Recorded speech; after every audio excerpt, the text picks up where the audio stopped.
everybody, welcome back. Today as well we have got you another video. In this video I'll show you how you can create a Dogecoin wallet account. But before that, please do make sure to like our video, subscribe our channel, and yes, without any further delay, let's start.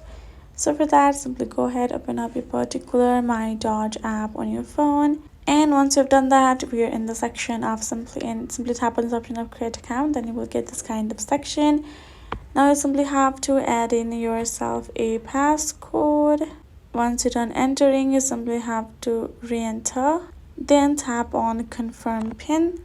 And if you would like to back up, simply do so. Otherwise, write on paper. This is for your backup purpose, whatever you want. Once you're done, simply write down this phrases, and I have written it down. Write it down. Skip for now. I'll do this letter, and there you go. This is how it's gonna pop up. You can also choose to skip it. So that is how you can do it.